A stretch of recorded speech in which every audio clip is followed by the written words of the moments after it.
Hey everyone, today we got the round 10 review. So this week we did a little bit better than we have been past weeks. 2,336, top 14% puts us at a round rank of about 22k. And yeah, we went partially up, not by much, and about the 21k mark. We still do have quite a few trades, probably more than most people. So yeah, that will help in the back end of the season. We're still not even halfway through the season, so there's still a lot of time to go up. But yeah, okay. So going into the team this week. Um, Mainly, I would say everyone basically played the same as they did the week before, besides maybe a few, I would say, maybe like three or four.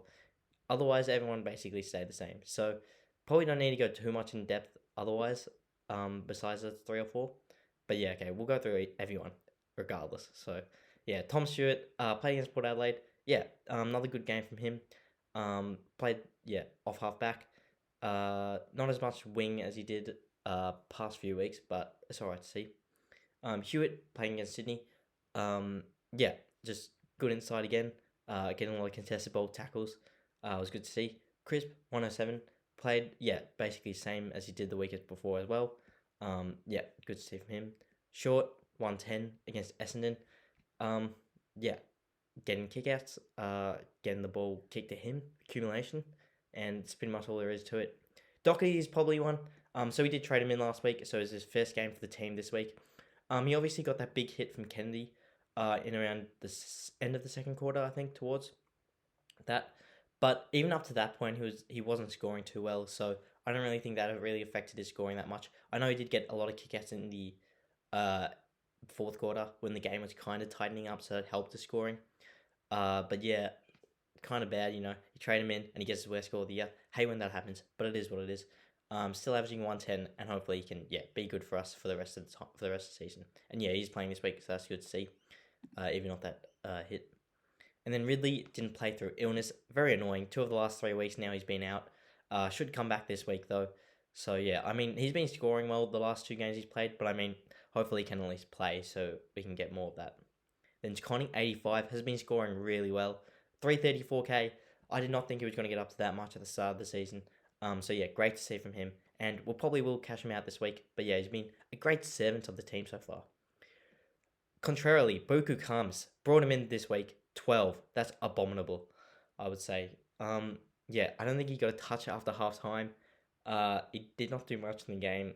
He's held a spot at least, which is good, but yeah, we're probably not going to be trying to play him on the field this week because yeah, as you can see, we did the loop this week, and we lost 73 points because we had to choose between DeConnie and Combs. They played at the same time.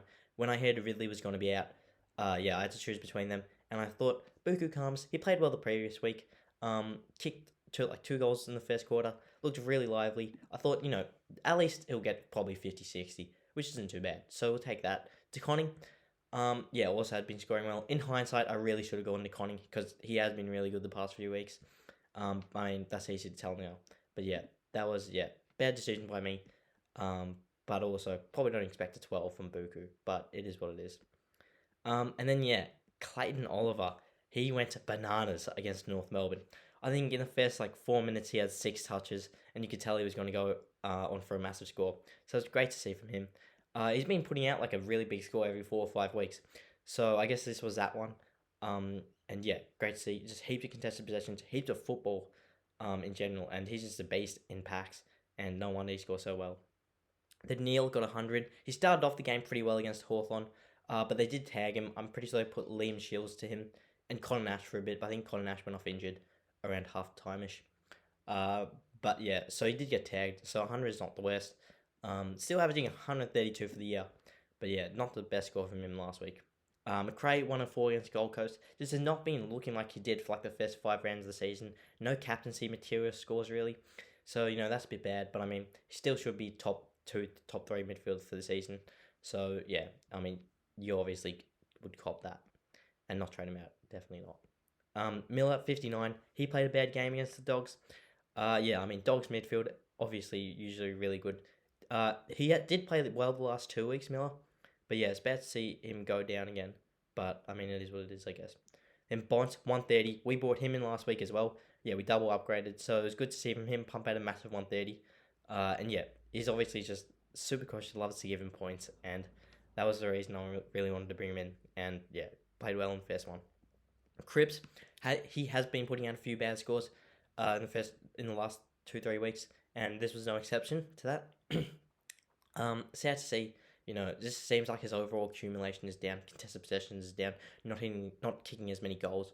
So that's kind of bad. But I mean, yeah, we did put the vice captaincy on him. Luckily, he didn't score like a 120, 125, which is like barely minimum mark. So I could definitely put the chance on Oliver, who went, real well. And then Cornelia 140, new coach. Just looked a lot more lively. And yeah, just looked in exquisite form. Great that we didn't trade him out. I really wasn't debating it, to be honest. Like, I don't really know why so many people were saying that to trade him out. Thought didn't really come across me too much. So yeah, I was always going to keep him.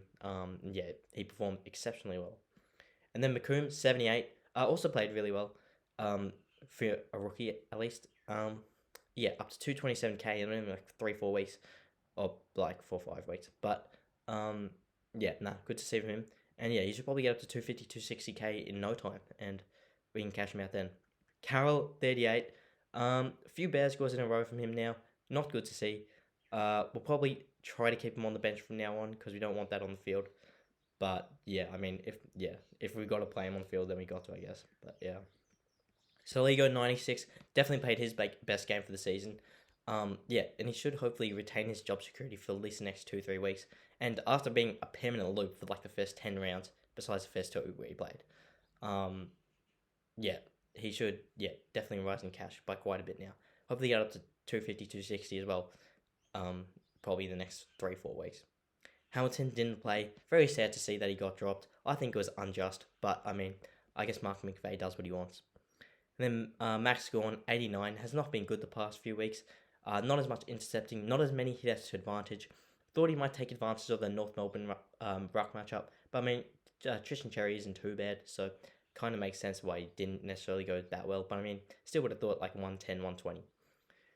Braden Bruce did not play, and he's not playing this week either. So he's been named as an emergency, which, I mean, he's 457k at this point. He's basically a ruck premium. I don't want a premium to be sitting out for another week. I mean, it's like at this point, he's only going to be sitting out one more week potentially, but who knows? Maybe he doesn't play next week as well. So for me, he's actually going to be traded out this week. We'll get to who later, but yeah, that's a heads up there. Sam Hayes, 72, isn't too bad. Pretty average game from him. But yeah, he's been going along well. We'll have to keep him another week. I would have liked to trade him out if Bruce was playing. We'll have to trade him out another week, even though we are bringing a premium rock, but still. Dunkley, 116. Yeah, good game from him. Pretty solid, and yeah, not much to say there. Pretty usual game. Heaney, 94, has not been good since we brought him to the team, which is very lamentable, of course. But, I mean, he did play a bit more midfield than he has been in previous weeks. But, yeah, I mean, not much to say there. 94 is still not that good. For what I brought him in for, at least, when he was averaging like 120 at that point. Darcy Cameron, though, he's been great for me past 2 weeks. 130, he's absolutely massive. Just played really well. And it was up against Sean Darcy as well, which is obviously really good competition. So, yeah, great to see from him. And hopefully he can keep backing that up. So I think he's got an average for me in my team of about 112 or something. So that's good. Butters, 118. Definitely been a really good bounce back the last 2-3 weeks from him. Yeah, you'll love to see it. Obviously a lot of people traded him out as well. Glad that I stuck fat and kept the faith, and it paid off. Nick Martin, though, I kept the faith in him the past few weeks, and it has not worked. So he's also going to be gone. He's starting to degrade in cash. So, yeah, probably time. He's only a rookie, though, so it makes sense. McDonald did not play. He is back in this week into the Hawthorns team. So that's good for him. Dearden, 74, playing really well, obviously. This is extremely good tackler. And yeah, he's even getting the ball and stuff, he looks a lot cleaner than what he did a few weeks ago. And yeah, hitting the scoreboard more as well. So he should score really well. If we've got to play him on field for like a week or two until we can upgrade and get full premium, I'm not even mad, to be honest, because he still should put up like 60, 70, 80 scores. And at a half-time of this game, he was on like, I think, 56. And I was thinking, like, could he turn up here? Didn't really, but I mean, that's fine. And Moses, 51. He's going to get that 18 that he scored a few weeks ago out of his system this week. So he should hopefully start to go back up and cash a bit more rapidly. Since, his cash has been halted in the past few weeks. But anyway, that's the team. We are 3 trades. We're using our last boost, I believe it is. So yeah, so we're going out to Conning, Bruce, and Martin. And so if you didn't know, if you haven't checked yet, Hawthorn have not named a ruckman for Saturday night's game against Gold Coast, which means I think Jared Witts is going to go absolutely bananas, averaging 131 5 rounds for the last 5 rounds, 125 for the last 3 rounds, and now 120 overall.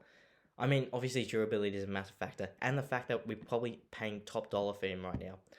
But I mean, he seems like the best ruck in the game right now, much better than Gorn has been going recently. And with no Braden Bruce, I mean, he's probably going to put like 60, 70 points on whatever Hayes scores this week if we were to sub on Hayes instead. So I kind of want to get him. And then, we got to get 2 rookies. Because, I mean, I could get a sub-premium with 569k. Like, someone that's going to get maybe an 85, 90 average. But it's a bit too risky. I would rather just get 2 rookies and put a lot of cash in the bank for next week. So the 2 that I've decided on is going to be Jesse Motlop, who hasn't been scoring well, but he should have somewhat decent job security, even though Carlton's a good team. And the defender is Luke Cleary, who's been playing well. 75 last game, 68 average overall. So that's good to see. So if you look at it, 17 trades left now. Next week is the start of the buys. So even though I don't think we got any more boosts, we don't. We'll have 3 trades next week, given that the buys. And 334k in the bank, so we should definitely be able to go 2 upgrades. I'm probably looking at a Rory Laird next week, and Tim English is playing his first game back this week. If he looks good, I'll probably get him. Otherwise, maybe potentially, if we take a look through everyone, going by position. Forwards, can't believe Will Brody's gone this well, but really good if you got him for the whole season. Probably, to be honest, Tim English is really the one that stands out here, I would say. I mean, I don't really want to trade Will Brody in as a premium. I mean, Nat Fife is coming back in a few weeks. To be honest, probably not going to affect him that much. He'll still score really well, I'm sure. Dustin Martin is actually an interesting one. Only 78 last week, but he has been scoring well besides that. So, but probably not. Still probably too inconsistent. Todd Goldstein is forward status now, so that's interesting as well. Marcus Bontempelli will probably get forward status, so he'll probably come into the forward line as well as Bailey Smith, who is out this week. But he's been scoring really well, so he might be a trade in as a forward there. Then as a midfielder, if we do put in Bont into the forward line, then I think we'll have maybe 2 spots or 3 spots even in the midfield. So that should probably be Rory Laird. I think definitely will be one. Callum Mills, I mean, he has put out a 200 game so I think that's obviously drastically increased his average. Besides that, he's probably averaging like 107 or something. Haven't done the math, but probably not as much. And then maybe like Sam Walsh and Darcy Parish I would look at definitely. Although Sam Walsh is playing a little bit of a conspicuous role. Coming off the half forward line, he's starting the half forward, pushing directly into the stoppage. So it's a bit interesting. Not playing the same role inside mid fully as he did in previous years. Obviously, Carlton's midfield is a lot stronger, though, in saying that. So, I mean, I want a few more weeks of data saying that, to be honest. And then, Andrew Brayshaw, he hasn't been going well the past few weeks as well, at least as he did at the start of the season. So I've cooled a bit on my expectations of him. Probably won't get him. I'll probably pass him. Still probably maybe another 1 or 2 years from being an Uber premium. So that's alright. Not Tom Green, not Josh Kelly. Even though Josh Kelly has been playing really well the last 2 weeks. He's an interesting one with the new coach. So we might keep an eye on him. If we look at his scores. 156, 125. So he's an interesting one. I'll keep an eye on him, but probably not. Probably not Petrarca as well. Too inconsistent for my liking. So anyway, that's the trades we'll do. And then, captaincy wise, I really like the Marcus Bontempelli matchup against West Coast. I remember there was a game maybe a year or 2 ago where he played at Optus, which this game is at Optus, and I think he scored like a 160, 170. I think that was against Fremantle. But either way, I think he likes the stadium, definitely. I mean, he scores well everywhere anyway. But yeah, I think particularly at Optus, he goes really well. So I think we'll put the captaincy on him. And then vice captaincy wise, it's out of a few people. But I think we'll go Lockie Neal, mainly because I would ideally like to put the vice captaincy on Bontempelli. But loophole wise, we don't have anyone, so we're kind of forced into putting it on him. So yeah, so we'll do that, and then yeah, Lockie Neal against GWS should be an alright matchup. But yeah, we'll see how it goes. Everyone else, I mean, actually would like to put up if I could put like VC Bond into captaincy Wits, I would, but the games are 10 minutes apart in starting time, so you can't do that. Yeah, so that's probably what we'll do there. And then substitution wise, on the bench, we'll go McComb over them. Actually, we will do this though. Sub him in Cornelio actually, and then put Dead on field for Motlop. And then we're gonna loop Northampton because he plays early in the round with McDonald. We're gonna loop Carroll and Saligo, try to get the best score there. So in saying that, yeah, I'll work it all out later. And then yeah, we'll loop there. Buku comes or Cleary. That's a tough choice. It's not going to matter though if all these guys play who to put the emergency on, so I won't stress too much there. And Rose's Motlop shouldn't matter too much if I put the emergency on there either, given even all these guys, 6 forwards should play.